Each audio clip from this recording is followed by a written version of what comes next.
I'm Shreyas, your host. Along with me, there's Pranav. And our guest today, Mr. Manish. Thank you very much for being here. Actually, most of the founders that we have on this show are trying to get something to work for the first time. So, first time founders, young individuals at the age of me and Pranav. Today, Mr. Manish has actually done it 3 times. He's spent about 15 years in software at CFI, then IBM, and then he's founded and sold 2 companies. And at this point, some people would rather take the safe route, but Mr. Manish chose to do the opposite. He actually started a company that needed a factory. So he is the co-founder of Flo Mobility. So a Bengaluru-based startup where they build autonomous robots that move materials around construction sites. So, cement, steel, tiles floor to floor on live sites that's actually deployed today at L&T, Godrej, Sobha, etc. But the company he's running today, is not the company he started with. There's a lot of pivots they've gone through, a lot of ideation changes, and that's kind of what we want to understand. So this is actually a show where we, show we want to empower the future generations to build in hardware, show what it really takes. And we really believe that Mr. Manish, his experience is something that would really help us and teach us what is actually required. So, Mr. Manish, thank you so much for coming on to RoboTalk. Thanks, Shreyash and Pranav. Thanks for inviting me and pleasure to be here. Happy to share whatever learnings, whatever is there in the journey so that at least others don't make the same mistake that I have made. Yeah. But that's happy to be here. Thanks a lot for the invite. Maybe you could just start off by giving us a general introduction about yourself, about Flo Mobility for our audience and ourselves. Sure. So, I'm a mechanical engineer and then MBA by education. After my MBA, I joined CFI Technologies. I was working there for a few years before moving to IBM. I was working with IBM for a few years. And then 2012, I decided to leave IBM and start on my own. And that's when I started my first startup, which was So I was doing supply chain consulting in my corporate stint at CFI Technologies and then IBM. Both the places I was deep into supply chain consulting and business advisory, doing large business transformation projects. So I could kind of get a very good sense and insights on the various bottlenecks in the supply chain, right from raw material all the way till finished goods to door of a consumer. So I had some idea about the purchase process being broken at a lot of large organizations. And that's the reason why I said, okay, let me see if I can solve that. And in 2012, I started my first startup called SourceWeb. So it was basically a procure to pay automation solution where SMEs and even mid-sized organizations could manage their complete purchase process.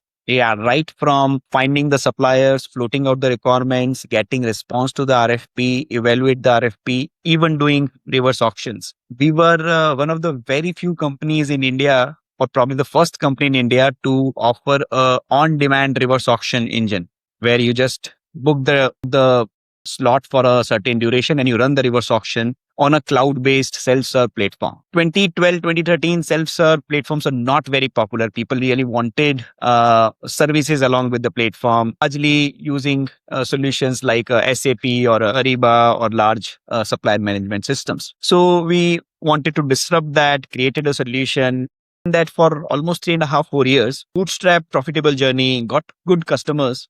But eventually we realized that it's not scaling. People still were in the old school mindset. And specifically, I'm talking about Indian companies. They wanted a consultant along with the software to come and sit with them and do the work on the software. That's how the old school SAPs of the world used to work, where you have implemented SAP and then now you have people who will come and sit with you to run SAP, right? So it's a very different ball game versus.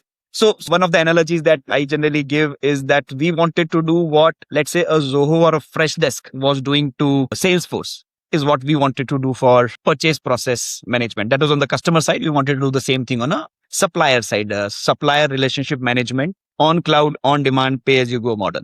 So ran that for 3.5, 4 years, couldn't see that how we will scale that into a product self-serve company. So we kind of decided to shut that business. There was a US procurement consulting company called Ziva.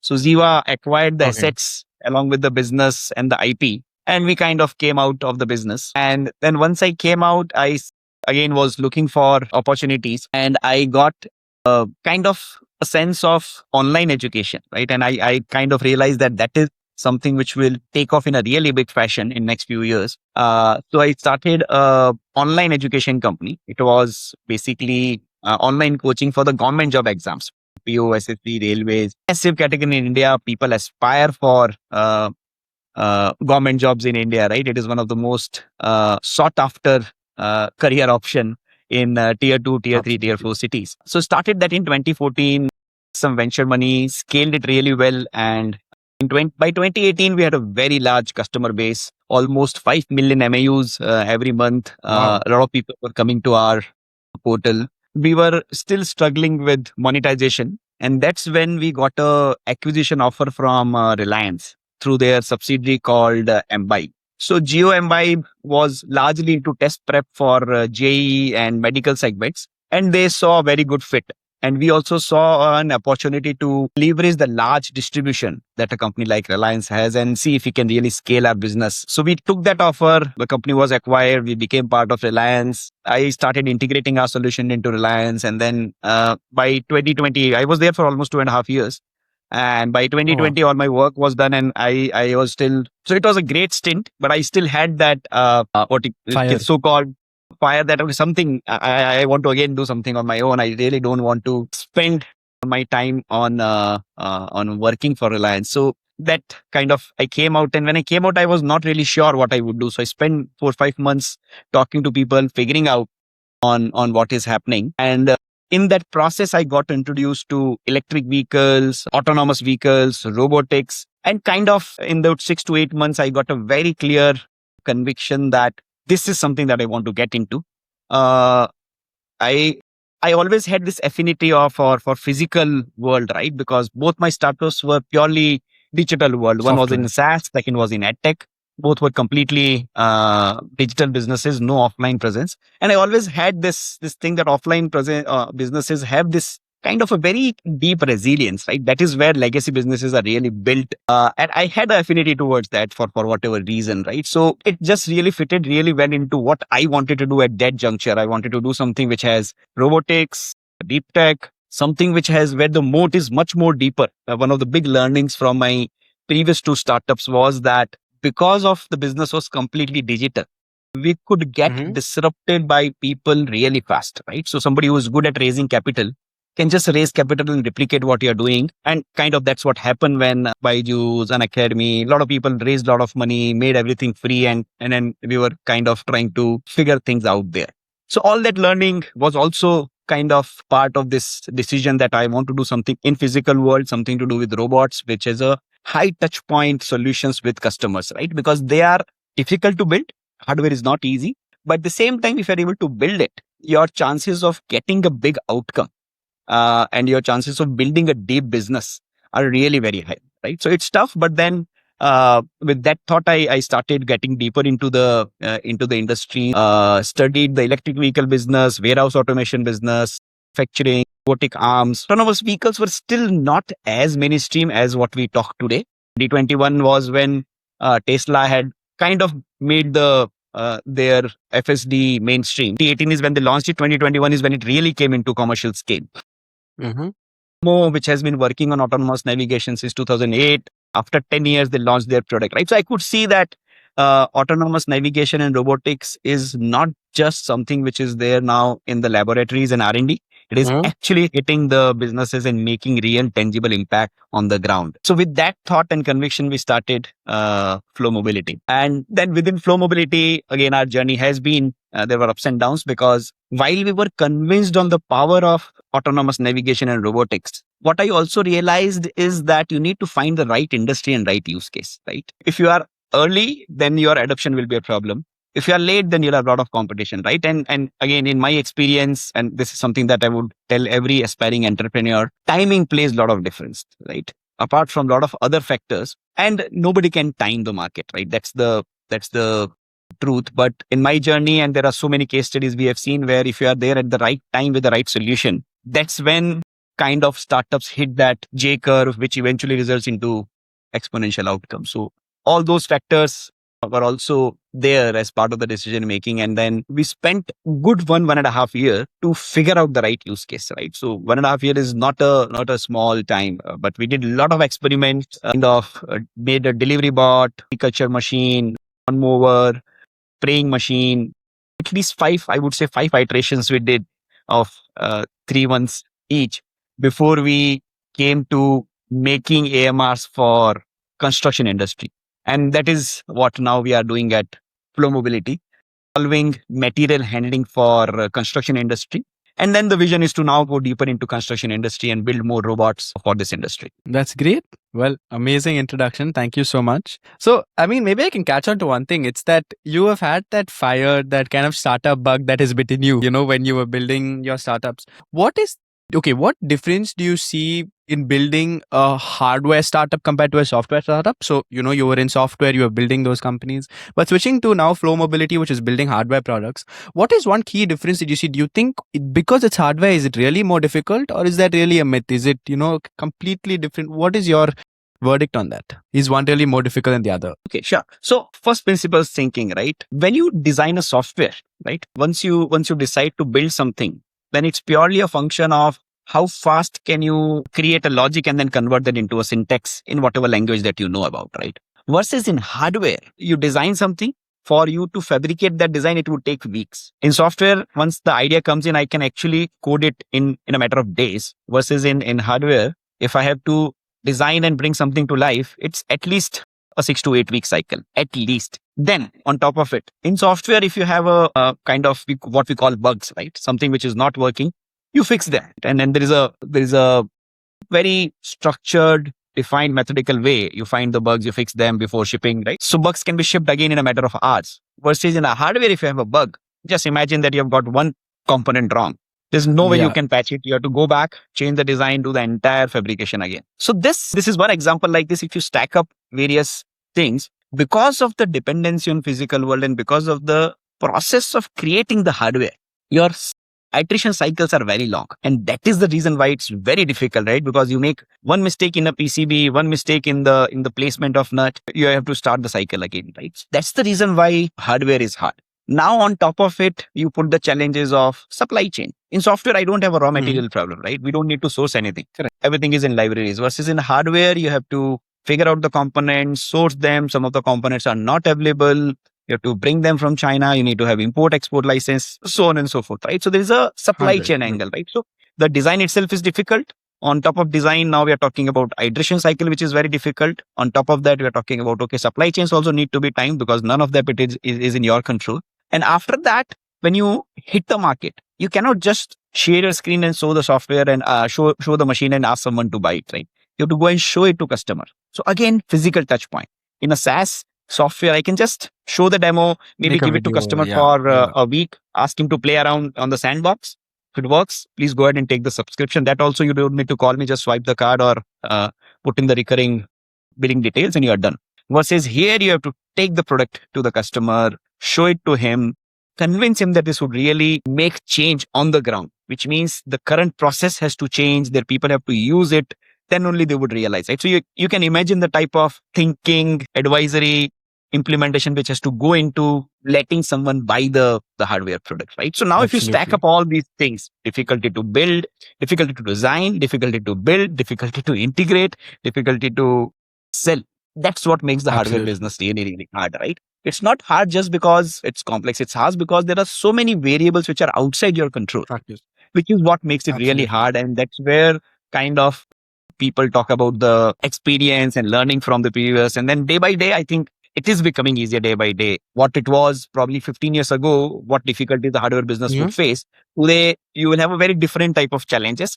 But if you compare to software, that's the reason why we would always say that it's you have to think twice, thrice before you really want to get into a hardware business. Amazing. And so now you also spoke about how when you went from your, when you sold your company to Reliance, you had a brief period of 4 to 6 months before you realized what area you want to get into. And you realized you discovered robotics, etc. I mean, you are a mechanical engineer. But I want to ask, let's say for our audience, there's someone out there who wants to get into the robotic space. What are some of the key skills? What are some of the steps that you have to take or that you have itself taken to be able to say, hey, I'm ready to go build a hardware company or a hardware startup? What are those different, let's say skill sets, tools, and steps that one needs to take? Let's say you can maybe answer in two ways. One with, let's say, a person who's a mechanical engineer, area, and someone who's, let's say, has no idea at all. Wonderful question. So what I would say is that for any robotics product or hardware product in general, you need three core skills, right? And it's very difficult to find all the three in one person. Actually, four, but let me first talk about the technical skills. So you need the mechanical skill, you need the design skills, AutoCAD or ability to sketch, ability to think through the mechanisms, let's say gears or a chain, what are the various type of drives, so on and so forth. So you need the knowledge of mechanical design world. Then you need the knowledge of electric drivetrains and embedded system world. A PCB, firmware, a microcontroller, compute, sensors, battery, BMS, the control systems, motors, motor controllers, VCU.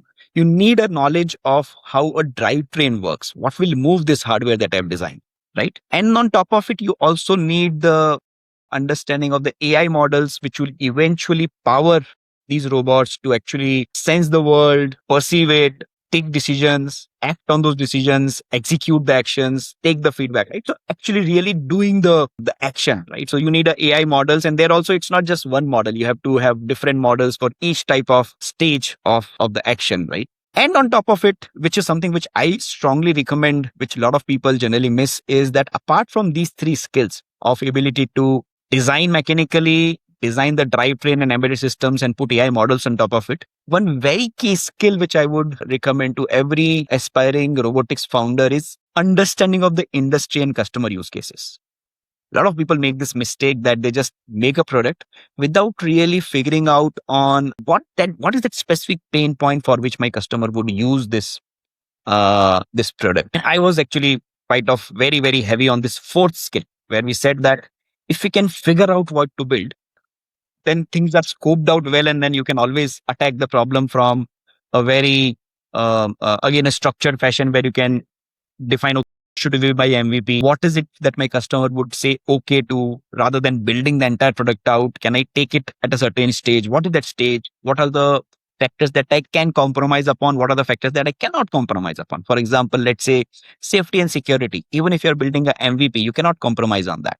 But versus Absolutely. a feature where my navigation should be able to tackle 500 corner cases. Okay, can I start with 100 corner cases? Right. So that really helps if you have a very good understanding of the environment in which the robots are being deployed. So as we go along, and again, talking about people who want to now get into this world, I would recommend that other skills can be acquired, but this skill, I think, of ability to understand customer pain point, requirement, how our product will automate their workflow, where would they see the value, is, I think, becoming more important than all the remaining three skills, because those remaining three skills you can still acquire, or you can get people in the team to do that. But Absolutely. this skill is what a founder has to own. There's no shortcut to this. You have to go talk to customers, sit in front of him. Some of them wouldn't give you time. They wouldn't understand what you're saying. They would give you very, very silly or offbeat answers, which you wouldn't be able to comprehend. They would discourage you that this is not possible. What are you talking about? How can you automate something? Like in our case, we got that feedback that, oh, moving a machine autonomously at a construction site, are you crazy? Not possible. Cannot be done. Right. So like that, right? But as a founder, I think that is the winning combination. If you can get set of these four skills, put them together, sky is the limit. There are so many problems to be solved. You have to just get the right mix. And I think that's very real with respect to any founder, right? That's one key skill, I think, in any area that you really need as a founder, be it software, be it hardware, etc. Great. So, I mean, I think that puts into perspective also what someone really needs. And this brings me to, my next question, talking about embedded systems, microcontrollers, etc. Currently in your, let's say, your day-to-day life, where do you usually use AI? Does it make a significant impact into what you're doing at Flo Mobility today, let's say to drive decisions or even help with technical decisions? Or is it another use case entirely? So AI is pretty much at the center of our product, right? So let me quickly talk about what we do, right? So our primary product today is AMR for construction industry, autonomous mobile robot for moving material at construction sites, right? That's what we are building primarily, and now we are getting into other use cases. For a robot to run autonomously anywhere, right? Any site, any environment, it need to sense the world. So you need to have multiple sensors, which from where you collect data, you fuse it together. It needs to perceive, it needs to create a sense of this world. Once whatever data that you're receiving from sensors, you need to make a mental image of the world. And then a robot has to localize itself, then you have to plan the path, and then you execute the path, right? So all these five pieces of sense, perceive, localize, plan, execute has a AI element in that. Right. So we use AI across all the five elements. There is an AI which is running for a fusion, smaller part, but still there is an intervention. Perception is complete vision AI. The entire perception we use where we fuse data from LiDAR to camera to GPS to other sensors. So there is an AI model which is running, which is really powering this entire localization approach. Planner again is a separate AI. It's a planner model that we are using for planning the path with dynamic obstacle avoidance, and then taking into account the constraints of the environment, and based on that taking the decision and then executing the decision. All of that has to happen in real time on the edge. Sometimes you don't have internet, you cannot afford latency, right? So all of these models, AI models, have to run on the edge in real time, right? So that is the centerpiece of our entire tech. Apart from the mechanical design and embedded systems that we have cracked, our key USP is the entire autonomous navigation stack, where all this orchestration of running a machine autonomously and ability to execute actions autonomously happens. So we are very heavy on AI, using vision AI to a significant extent, and other aspects of embedded AI where we are using different models to perceive the world so that robot can execute the mission that is assigned to it. Great.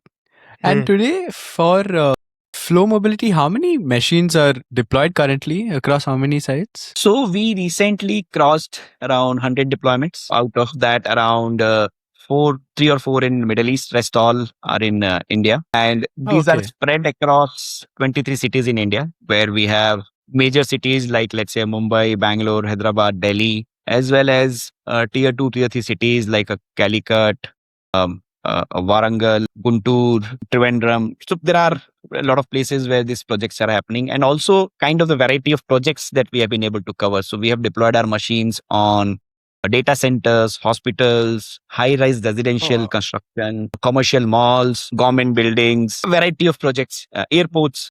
Three of the airports that are being built in India today, we have deployed our machines there, to refinery, precast plants. So a significant width of the type of projects that we have been able to cover, as well as the geographical depth that we have been able to cover, and also kind of good spread in terms of the customers. So we have L&T as our customer, then we have Sobha, Shapoorji, Kalpataru, Embassy, Capacite, Ahluwalia. Bunch of developers and contractors across India are using our products. And I think this is one key learning, slightly digressing from your question. We have taken the approach of building the product along with the customers, right? And some of these customers Okay. adapted our solutions really early, right? So our mission So, kind was, of like design partners. I wouldn't call design partners because that is a much deeper collab, but it's kind of putting your product out there, right? So rather than building the product which can go on 1,000 sites on day one, I'm saying find that those 3 or 4, 5 sites in India today where my product can create value today.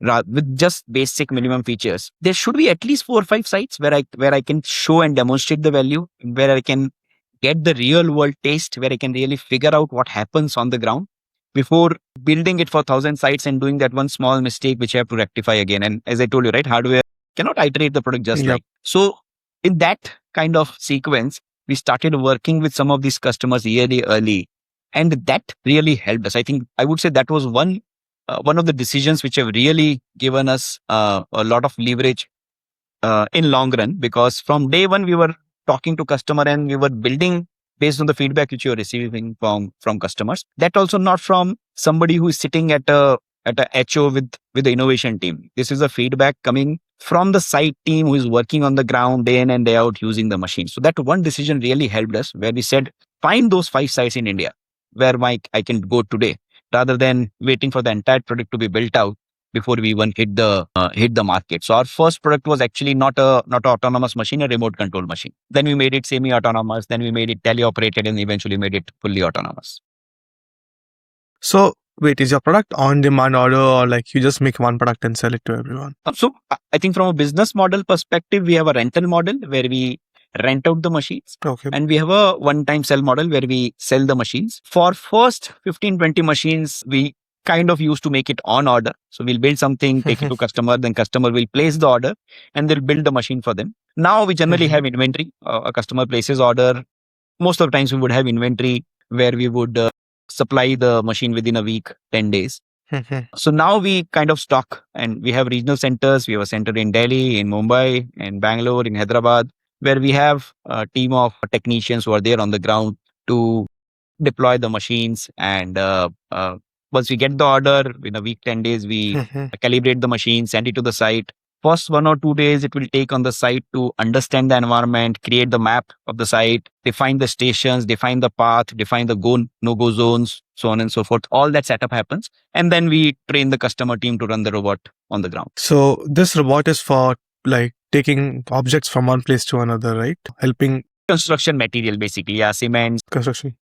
create different type of materials to take from point A to point B, including entering into the material hoist, going to the higher floors, 10th, 15th, 20th floor of a building, and then delivering the material there and then returning back to the original position. So the entire distribution of material at a site is what our robots really do. And like, do you have any metric like how many people does it replace, or how much does it cost? Is it cheaper to deploy a person or this robot? Something like that. So almost on an average, our customers are saving anything to the tune of 40 to 50% in terms of cost of moving the material. If earlier they were spending 1 lakh to do a number of X amount of work, now they can do the same thing in let's say 0.5 or 50,000 rupees. So almost 40 to 50% of cost savings. And these cost savings, I wouldn't say is purely attributable to just replacing people, because the problem is not that today you have people and you are now giving something which is replacing them. The industry is really struggling with getting people itself. So what we are saying is that with the same number of people, you can actually deliver more. So it's not really replacing people, but how can we augment the current workforce to actually execute the work in a faster fashion with a better throughput without facing bottlenecks. For example, earlier what used to happen was that the material will be loaded and it will be brought to the material hoist. Then it will be loaded into the material hoist. Hoist will go to 15th floor. Somebody will unload the material there. Then it will be distributed on that floor, right? So it's a 4 or 5 step process. Versus with our machine, load it, it will go into the hoist, go to the 15th floor, distribute the material, come back without really putting multiple loading and unloading points, right? So this is kind of a process improvement. Same number of people now, we can actually deliver the entire end-to-end material delivery from storage to the point of consumption in one single trip. So those efficiencies, a function of faster movement, moving more material in one trip, and doing it in a more efficient fashion without really wasting the hoist time. All this results into this 40 to 50% cost savings that I'm talking about. And how do the construction, sorry, Pranav, one question. And how do the construction workers kind of coordinate with the robot, or is it always just mapped already that they have to go here and they have to get the parts back to, or the materials to a certain area? There is a lot of intervention. So there are predefined missions. A lot of the places where your predefined missions wouldn't work because the site has changed or something has changed is where the operator has to intervene. He has to take the robot out of that situation and then give the control back to the robot. A lot of the places, customers don't use the autonomous navigation, they use the remote controlled facility where operator is assigned to the machine and the operator will actually operate the machine and then really take it and execute the task. So there is a lot of ongoing interventions, and that is one of the biggest challenge why in construction not many people have been able to crack this last mile of material movement on a site, is because it's highly variable, haphazard, not well-defined paths, not well-defined processes, and a lot of ground interventions. So again, because of this multiple modes of operation that we have, where you can operate it through a remote, you can teleoperate it from a command center, or you can operate it autonomously. all the various modes are leveraged depending on the type of terrain and the type of work that is being done. So a factory type of setup, like let's say a precast plant, is where things are well defined, and hence autonomous deployments will be able to create a very repetitive motion, versus a high rise residential site where every day you're shifting material to a different floor, would need more calibration and hence more intervention, right? So I would say there's a wide spectrum from a very high intervention site to a very low intervention site, but still there are interventions where robots or workers or technicians have to interact with the machine in the ground. So we have created a complete backend. We have a fleet management system where you can interact with the machine, see what material it is carrying, where is the current location, how many trips it has done since morning, what is the material that it has carried, what is the battery percentage, all that, right? So there's a complete backend system, and also there's a mobile app which is given to the field team for them to interact with the machine. For example, if you face an issue, let's say there's some problem because of which you are not able to run the machine, you can raise the issue in the mobile app, take the photo or the video, upload that. Immediately, it would create a ticket. It would be assigned to one of the technicians who will try to resolve it from here and then assign it to the field team. And if it's not getting solved, then the field team will go to the site and visit it. And based on that, if let's say there's a spare part required, he'll place a spare part request, right? So you can sense there is so much physical touch points, operational challenges on the ground, which has to be tackled for a robot to even run properly, right? Autonomous navigation is the capability, but all these things, if not done properly, and then your downtime is high, or your mean time between failure is high, or you're not able to get the path right, customer wouldn't adopt it, right? So as much as it is a technology problem, it is also an adoption problem. And hence we kind of created this entire workflows so that machine shouldn't stop, right? Whatever happens, immediately we should be able to have a fallback. If autonomous fails, fall back to teleoperation. If teleoperation fails, fall back to the remote control. Just solve it. Machine should keep running so that the workflow shouldn't stop, the throughput shouldn't get impacted, right? So you have to do that for the deployment to really deliver the outcome that it wants to. Great. Thank you. Yes. So I understand you're doing a robot as a service model and you're doing rentals. And this is a very asset heavy model. Like you have to first build out all the robots, then rent it out. And the cash flow would be definitely a problem. So how do you solve it? And then you have to also do maintenance and all. Right. No, it was a challenge. I think first 15, 20 robots we built so we didn't raise a lot of funds in our first 3 years. We barely raised around 800K in the first 3.5, 4 years of our journey. Recently, we raised a 2 million round, March this year. But before that, in our entire 4-year journey, we only raised around 800K. So capital was always a challenge. And this was a big problem, what you pointed out, that if you do RaaS model, then you have to bear the capex. So after 15, 20 machines, we kind of realized that we'll not be able to scale like this. So we started searching for equipment leasing partners, people who can actually lease our machine. So lease and buyback model where they lease the machine from us and then give it back to us for a monthly lease amount. So we shifted to leasing partners, got a couple of leasing partners on board, and they were the ones who were actually helping us to finance the machine. And then we buy the machine, and from the monthly rental that we are getting from the machine, we were repaying the lease. So our machines were like unit economics positive from day one, even without any capex involved.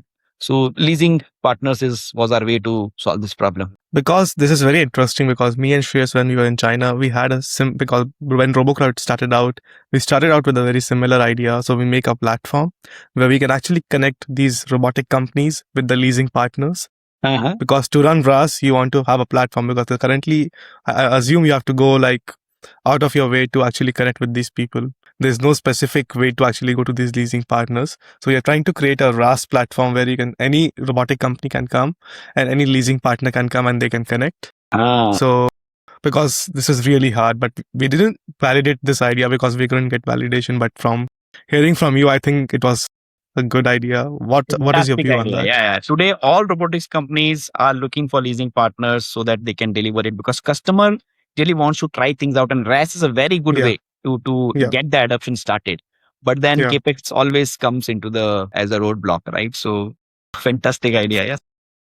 Yeah, we were thinking of this, so maybe we can see something about it also. Yeah.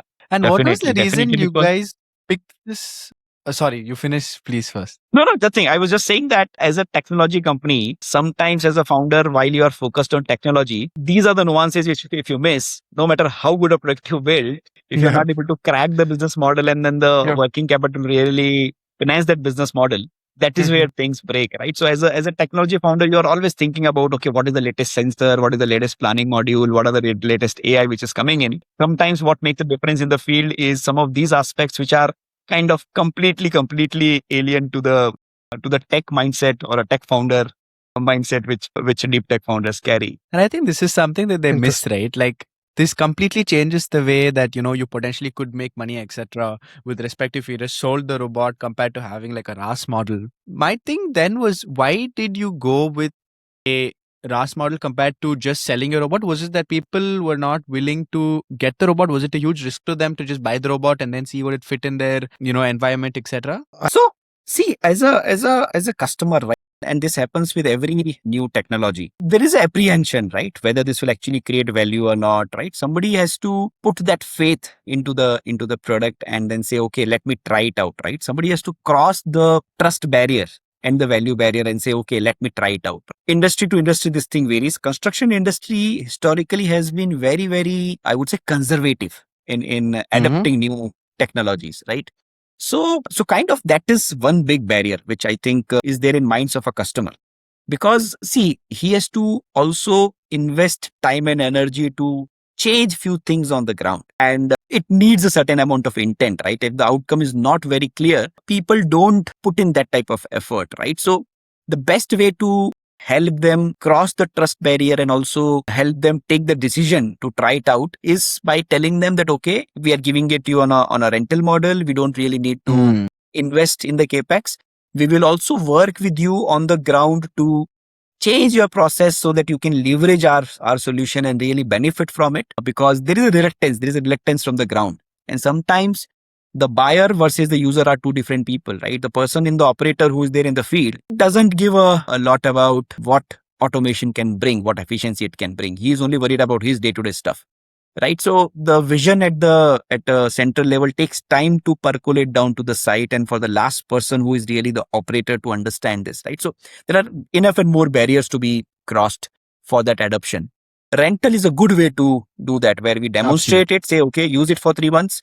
We will help you automate it. If you see the value, continue using, otherwise come out. So it becomes a very easier decision. It really gives a lot of kind of comfort to the customer that, okay, this makes sense. Let me do, because my downside is kind of covered. And I had a question, like, who take care of the maintenance in that process? Are you guys the one responsible, or they are responsible for the maintenance process? So this varies from customer to customer. Some of the customers, we take the entire responsibility of maintaining the machine, conducting weekly maintenance, managing spare parts inventory, so on and so forth.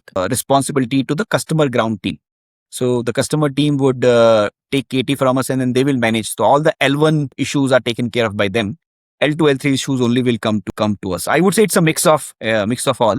Even for a fully autonomous deployments, we have people on the ground. We train customers team, and then we have people on the ground who will support them with the periodic support. They need not be there on the site all the time, but they keep visiting the site. Again, a very high touch point. First few weeks, go there every day. After that, maybe go there once in 2-3 days, once a week, and then eventually it comes down to once a month after 5-6 months of deployment. Amazing. And we started, at the beginning of this podcast, when we were just chatting and everything, we kind of briefly, I was asking about, how the original idea of Flo Mobility was not to actually build robots. It was like a retrofit autonomy, right? It was to take industry equipment that existed and then make it autonomous. And how long were you, okay, two parts of the question. A was, how long were you working on that for? And the subsidiary to that question was, what really failed in that? Why couldn't it be executed? So we kind of worked on that model for almost 6 to 8 months. And so basically our idea was that if industry have to adopt robots, what will happen to existing machines, right? They wouldn't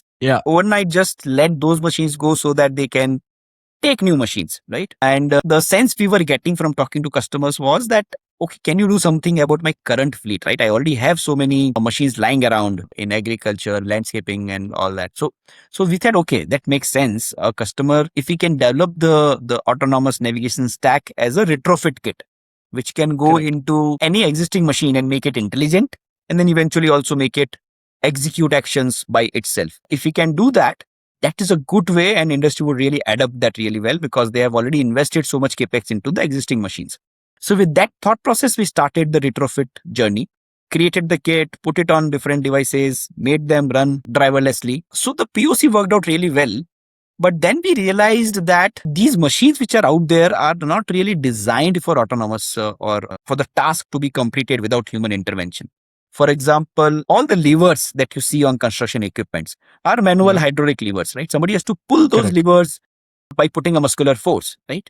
Now, when things are happening autonomously, you have to automate that, which means every motion you have to have an actuator or a motor or something which will convert that into an electronic initiated action rather than a muscular force, right? Rather than muscular force, I should be able to give an electronic signal and execute the same action.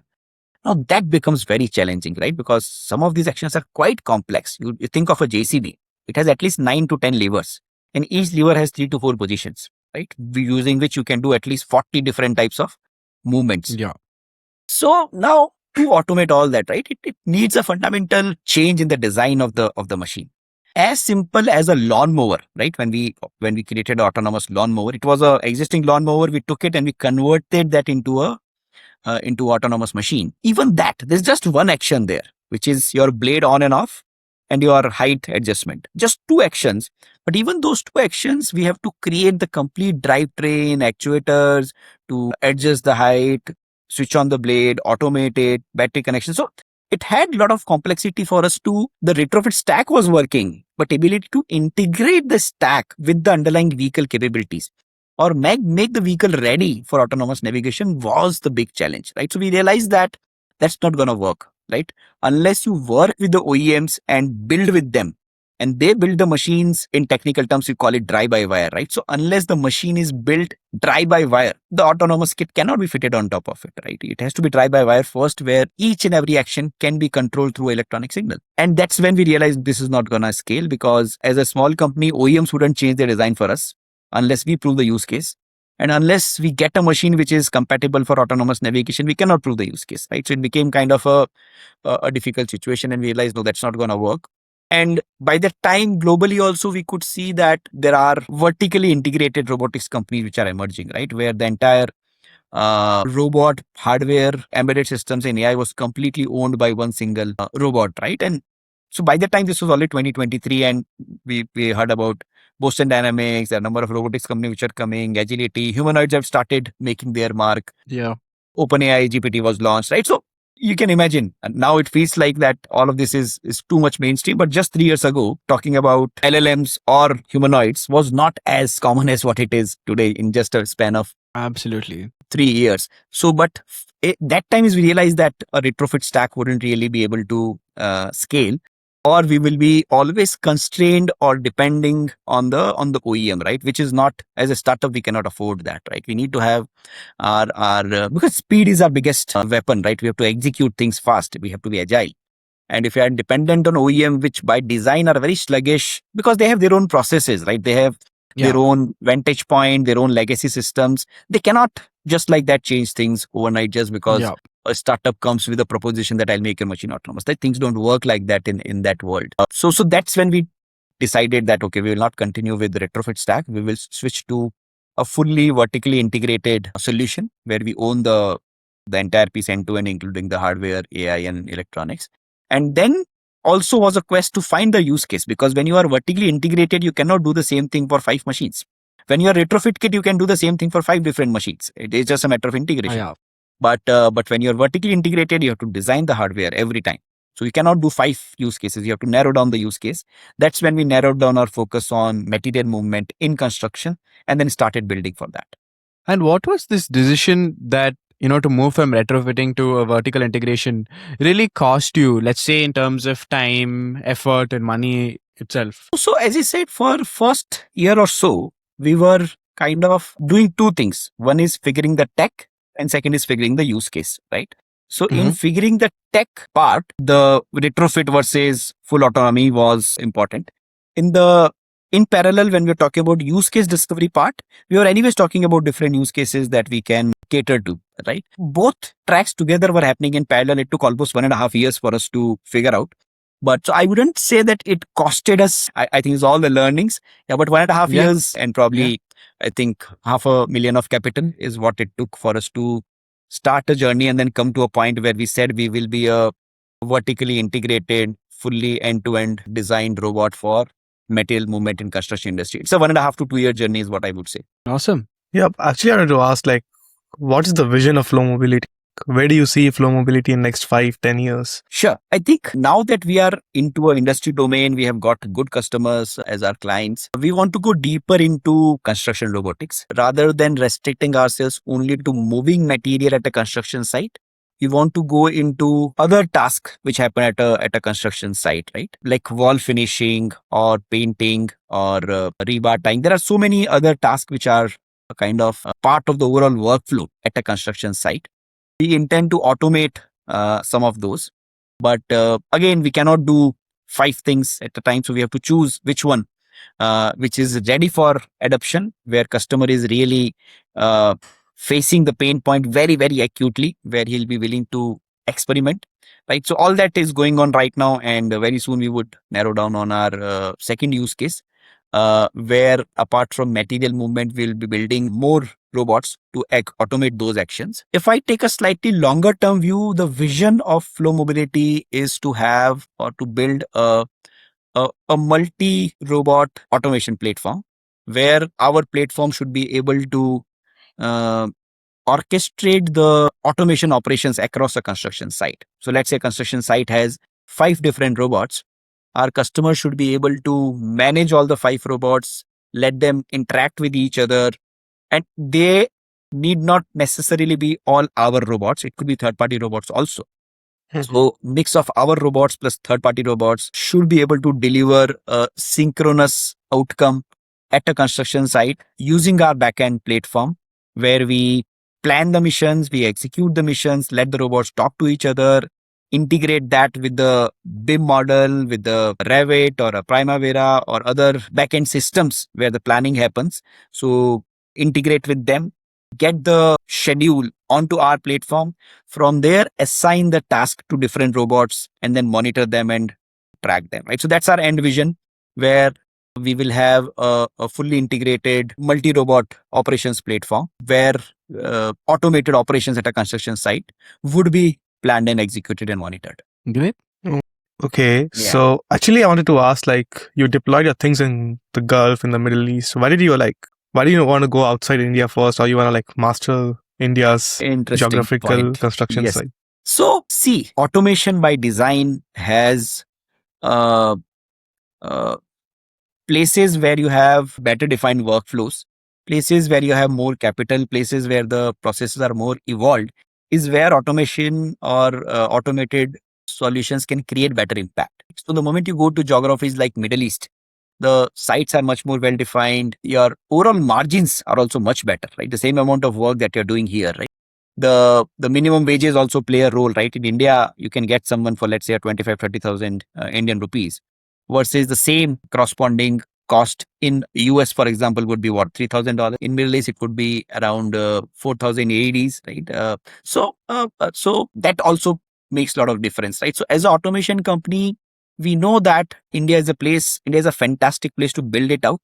But beyond the point, if you have to scale, both in terms of volumes as well as margins, we need to look for other geographies where the appetite to pay is better, propensity to adopt the tech is better, where the layouts are much more well defined. So that is our quest, where while we are primarily deploying in India today, we want to go to markets outside India, specifically just to focus more on 2 geographies, Middle East and US, and let our product make our mark in those geographies also. And in turn, as I said, get more nuances of those geographies, understand what is differences. There are certain nuances for every geography that you have to cater to. So build those features back into the product and then convert our current material movement robot into a truly a global product, which should be working across continents, across countries, and delivering automation on construction sites. So for us to achieve that vision, we have started with Middle East, now going to US, in parallel building more products, which eventually again will go to the same journey of going to other geographies. And all of that eventually will come together into our core robot fleet management system, where we will be integrating and automating the tasks. So I wanted to ask a quick question. So here you're talking about deploying robots in, US, Middle East, India, etc. And one thing which would probably be a huge let's say, I don't know if it's really a friction right now, but let's say regulatory, compliance, deployment itself. How hard was it for you? Maybe you could take us through the process to get that robot across everywhere? Again, I think it's not a one-shot answer. It evolves. So first is, as I said, something which is fundamental core to your deployments is the safety and security and basic certification. So that you need to think of on day one, right? You need to have ISO, the basic safety certifications have to be in place on day one. Then you figure out the second step is when you start shipping the robots, there are shipping certifications, right? Like battery, for example, you cannot ship just like that. You need to have certain specific certifications. So then you add those into your list of certifications. Then when you start shipping outside India, then you start again thinking about, okay, what are my export certifications, and you add those certifications, right? Then once you land into that geography, each geography have their own certifications, right? So you have to go through that, right? So it's not a one shot journey. It's something which has to keep happening all the time. One good thing in our case was because these robots are deployed on private premises, which means these are all constrained or confined to a construction site. We are not really subject to the public road regulations. Otherwise, it would have really been a bit more difficult because those are not so easy to comply with. And see, entire world globally is also figuring out the regulations right now, right? Autonomous cars have recently become mainstream, and now kind of certain states in US, certain countries in Europe have started building the regulations, and now they know what we are talking about, what type of regulations should come, what type of guidelines or rails we should build around, right? So people are also figuring out, government agencies are also figuring out. So doing something on a public road has a much bigger regulatory impact. But on private premises, things are confined and customer is working with you. See, if you are creating a value, customer himself will come back to you because they have been doing this business for a while. They have been deploying equipments at sites for ages, right? So they know what type of certifications are required, and they work with them and keep adding more and more certifications to your kitty. But if you see all of this on day one, it's a very daunting task. You will say, boss, what am I doing? Will I spend my time building product, or I'll just keep doing certifications, right? So on day one, if you see, it becomes very, very big obstacle that how will we achieve it. But if you just keep at it, keep your basics right, keep getting certifications from your vendors, for example, right? When you're doing, let's say, getting battery from someone, make sure that you're choosing a vendor who has certifications, doing the basic thinking, making the first principles logic on making sure that what you're doing is compliant, right? And be mindful of those compliances so that later when you go for certification, you are not hit back saying that, oh, you have to now fundamentally change something, right? So I think doing it in a more organic step-by-step fashion is a way to go versus trying to solve all the certifications on day one. Nobody would be able to do it today, but you have to do it intelligently, as I said, right? If you don't keep in mind, that's also a problem. But don't really worry about, okay, will I be able to crack it? Because if your product is creating value, these things will be figured out. Your customer himself will help you figure out some of these. Absolutely. Yeah. And today, what we are doing at RoboCred, a startup, Flo Mobility, a huge startup. Previously, you were hit by the startup bug. So this whole word about startup and entrepreneurship today is a huge buzzword in San Francisco, in the Valley. Probability is based in Bangalore, right? Yes, we are based in Bangalore. And so me and Pranav were in fact in Bangalore for YC Startup School in April. And, we were just like amazed by the builders, the people, this whole entrepreneurial bug that has hit this, new generation. What is your take on that? What do you think about young age people, let's say like me and Pranav and others who are building, and do you really believe that they need some experience? So you had your experience by working and then you came out to building something of your own. Do you recommend that route? Or do you recommend a route where it's okay, you can go try what you're doing right now and then you succeed? Got it. So if I compare to when I started versus the environment today, right, the ecosystem has evolved a lot, right? The access to capital, access to technology has really been democratized, I would say, right? Now it's not privy to certain people. I would say it has become much easier to build today as compared to what it was 15 years ago. Irrespective of what business you're talking about, you talk about software, you talk about hardware, everything is becoming easy. Software is becoming much easier at a much faster pace, all thanks to vibe coding and AI. So it's becoming easier to build. It's becoming easier to reach out to customers. You have LinkedIn, you have network, you can go and talk to customer. it's becoming easier to discover use cases because people really are looking for automation, right? So overall ecosystem has evolved. Investors, customers, talent, everybody is really looking to disrupt. So I would say there was no better time than today to actually start something. So while the old school method of marinating yourself into a certain industry and getting the very nuances very, very right, I think in these age and then the current times, things are changing so fast that even if you work in industry for 20 years, by the time you have mastered those processes, some of those processes are already disrupted, right? So Absolutely. it is not, I wouldn't say that it is a bad idea to actually jump into it. That's something which would irrespective of the outcome would leave you richer, both financially as well as experience perspective, versus you spending time in industry, right? So a more measured approach, spending few years in industry, but then getting started sooner is what I would recommend. It's becoming easier to build day by day. Go there, iterate really fast, fail full, fail better. And if you keep doing that, chances of success are much higher versus getting very, very deep knowledge about the industry and then doing something about it. And in my case, I think somehow, for whatever reason, I have started in industries where I was not really working, right? When I started edtech, I was Hmm. not really a tech professional. And when I started robotics company, I was not really a robotics professional. But I think it has worked out well. In some cases, I think we attempted few things because we were not from industry. If we would have spent that much time in industry, I don't think I would have ever thought about building robots for construction industry if I would know how the industry works, right? So sometimes that ignorance is bliss. So Bliss. so I think these are the best times to build. If you have an idea, go ahead, validate it really, really quick, build it out, create the MVP, and do it. There was never a better time to build than today. Access to capital also is becoming easier. There are so many angel platforms now. The overall capital allocation in India has matured, even though it is Mm. nowhere comparable to the Valley ecosystem, I would say. But still, Yeah. access to capital is much better, much easier now as compared to what it was 15 years ago. So across the board, I see across the board that there are opportunities to jump into it. One thing which Yeah. really I think makes a difference is the network, right? That is something which comes with time. That is something which I think is there is no shortcut to build that. But again, if you are mindful of that, you get into the industry, you choose investors who have a good network.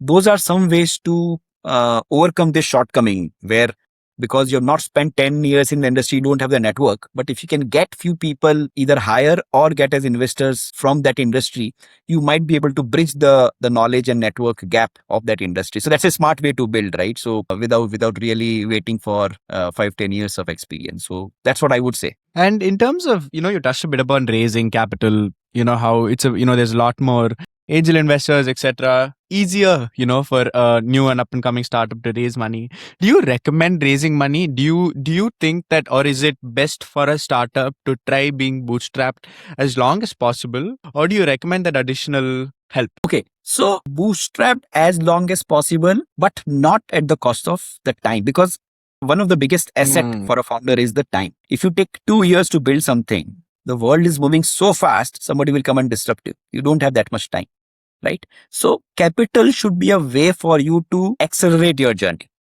versus capital being a way to start the journey. I think that is the difference.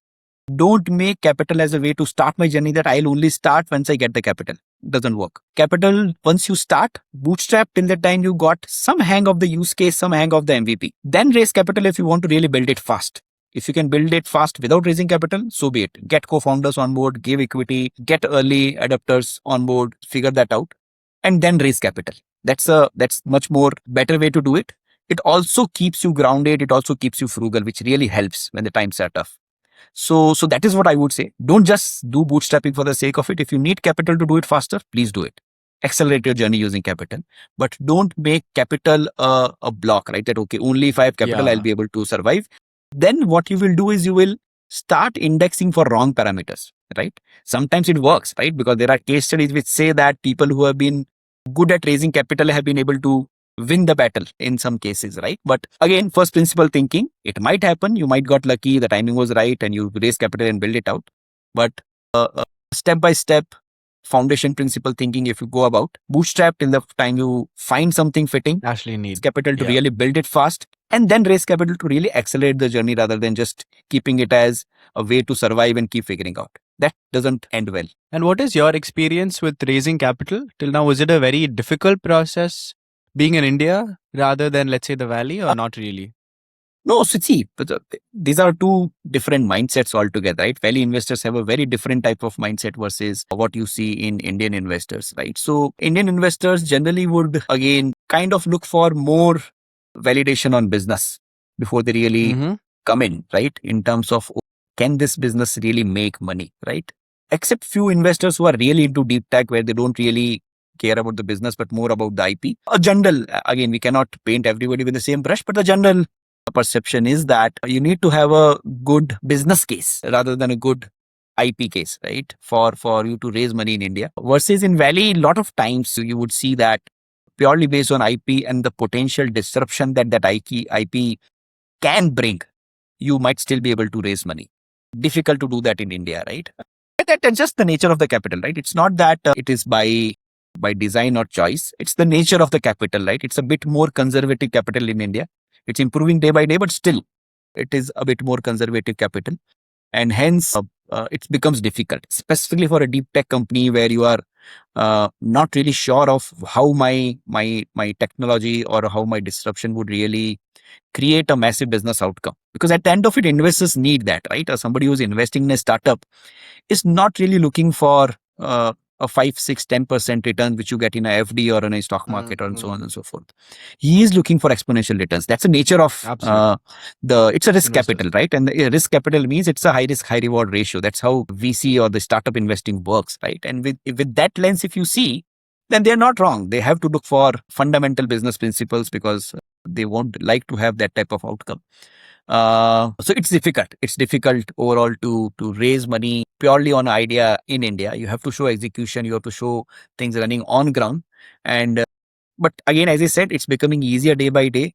One of the approach which I would recommend is that the first money should come from friends and family and angel investors who are really believing in you rather than what would become. Those are the good first people on the cap table. And in that process, what you do is you also, as I said, gain the network, gain their knowledge, gain insights, not just an investor, but also somebody who's coming with some contribution towards the growth of business. And then from there on, figure your way out. But if you are able to show the traction on ground, there is a lot of appetite out there in India. Even today, every day we have more funds, more money coming to the table. So if you build with good business fundamentals, you can raise money in India. Obviously, the multiples would be very, very conservative as compared to what you can get in the Valley, right? Today, a company at our stature in Valley will be able to raise probably 8 to 10 million. Wow. Everything else being same versus in India, we have raised 2.5, 3 million, right? So because that's the nature of capital. So you're saying here. it's a 3 times difference between India and the US? It could be actually more, right? You would hear a seed round of 2, 3 million is very common in India, very common in The US. US. A 3 million seed round is not. It is a very common thing, right? Versus in India, seed round now, though actually things are going crazy. You're having seed rounds of 20 million, 30 million, right? The Valley is going through a very crazy movement right now. Thanks. But India, you wouldn't hear that, right? It would be very, very Absolutely. rare to Difficult have to, yeah. seed rounds which are going into 7, 8, 10 million type of things, right? Because that's the Absolutely. nature of the industry, that's the nature of the landscape, right? But good thing is, as I said, these are best times to build. The access to capital is really, really much better. Corporates are investing, angel investors are investing, micro VCs are there. You have angel network platforms. You will find, if you have a good idea, you will be able to find believers. Absolutely. And I also think you touched it up on a little bit, but the community itself, the network and the community amongst, let's say, being in India, the startup community itself, I think the willingness to help each other out, the willingness to connect, etc. I think Fantastic. I personally have seen, I Absolutely. think it's the best thing that is there in any Absolutely. field in this world. Yeah. Absolutely. Absolutely. I think that I would completely agree to. I think within our community, we have people who are helping each other. Most of us are fighting the same battles and we are trying to help each other. Yeah. So that I think is one very good thing from the ecosystem perspective. And Bangalore, that way, I really love Bangalore for that, right? Where we have all these communities where people are helping each other, figuring out things together. If nothing, just sharing the pains together. That itself is a lot of a lot of help. So that way, I think this is a fantastic ecosystem which we have got now. For deep tech also it is evolving, but generally, again, as a very optimistic lens I would have as a founder, is that a very, very supportive ecosystem today. Great. Well, Great. thank you, Mr. Manish. In fact, what we do Uh-huh.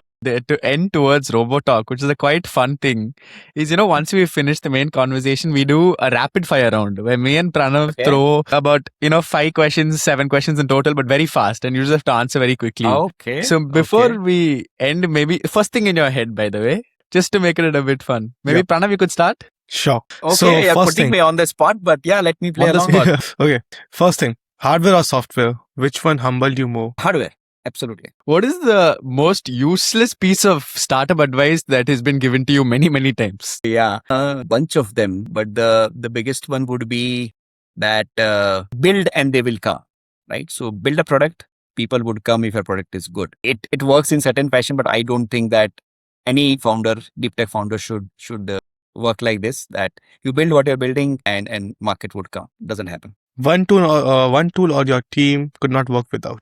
We have kind of created our in-house productivity tool. So we use our entire workflow, specifically the entire pilot, demo tracking, machine tracking, finished goods tracking, raw material tracking, right? That is something which for our stage, it is not really required, but it has become so well ingrained into our workflows that that in-house tool that we use to manage our day-to-day operations, if that was not there, I think we would have really, really struggled, right? So it's kind of I wouldn't call it, it's a combination of Slack plus inventory plus a shipping type of thing, right? So you have demo customers also there, you have inventory also there. So, but the in-house operations tool is what I would say is something That's that we cannot amazing. live without. I'm going to ask a very engineering question. Uh-huh. Let's just say you need to build something. Would you rather buy the component or the part, or would you build it if it's possible to build it? We would buy it out. Sooner you can prove the use case, better Get it is. Build it the day you say that, okay, now I've got the scale, and the build versus buy decision, your leverage when you build the component yourself is so high in terms of cost or in terms of integration or in terms of overall safety or security or reliability.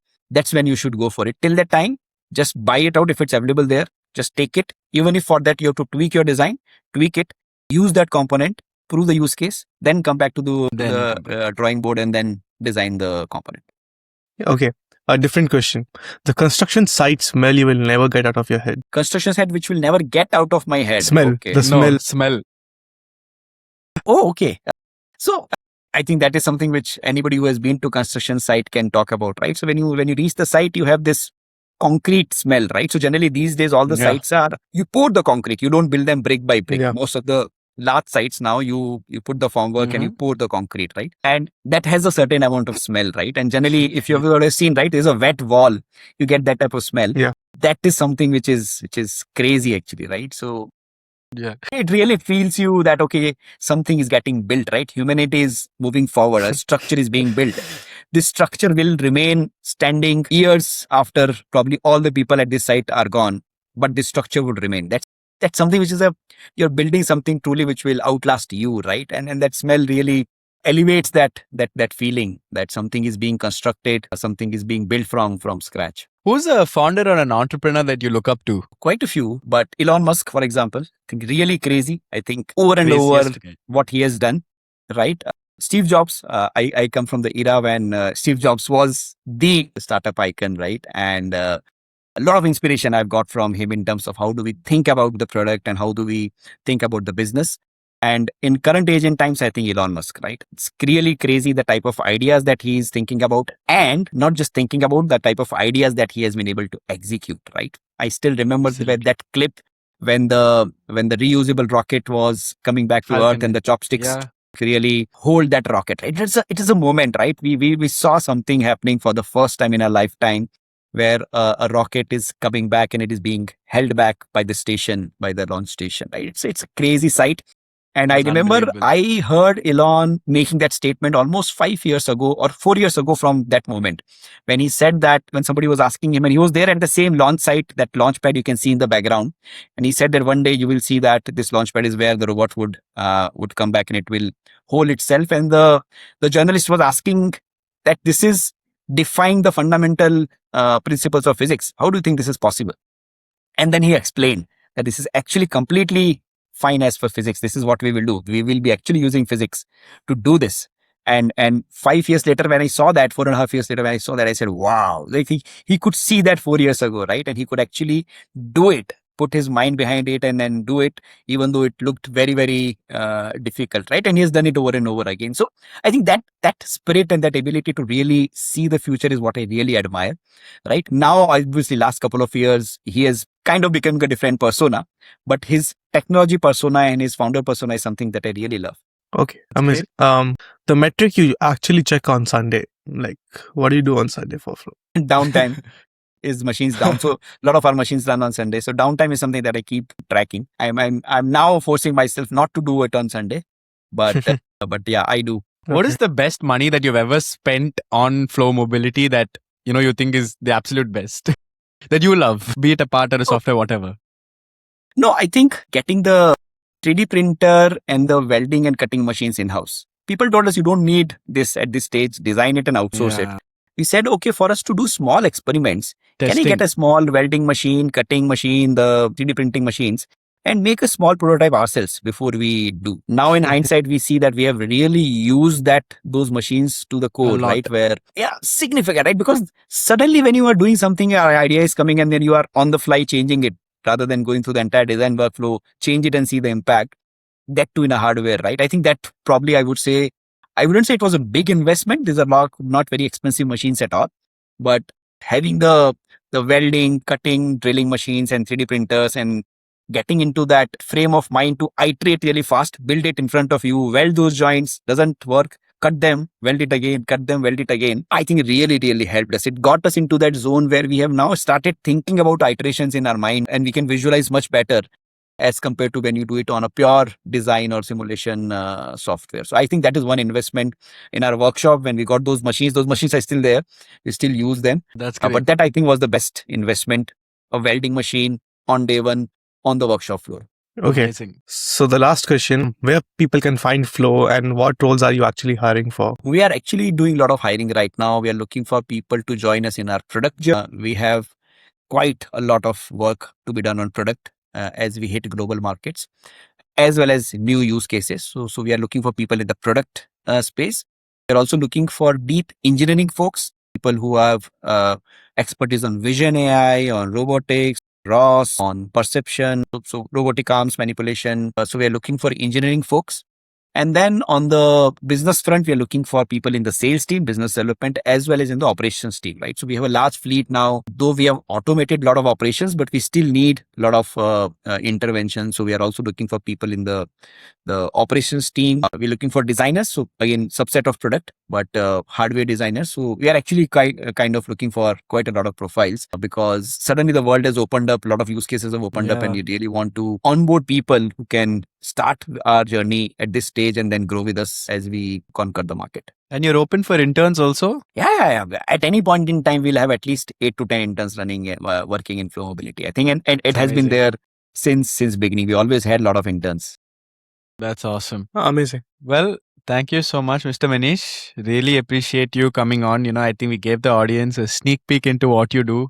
We really hope to see all your robots being deployed everywhere around and see it go, take it, all the materials. Yeah, really appreciate the conversation. Thanks a lot. It was a pleasure talking, Pranav. No, hopefully I could add some value. People can learn from some of the mistakes and hopefully they don't do the same mistakes again. And as I said, right, this is a fantastic time to build. So just go out and build it. Don't wait for things to happen. I think it's a very globally, it's a very good stage. India also is at a very good stage right now. People are willing to take risk. People are willing to back. So go out and build. Amazing. You heard it there, guys. Thank you. Thank you. Bye. Good day. Bye-bye.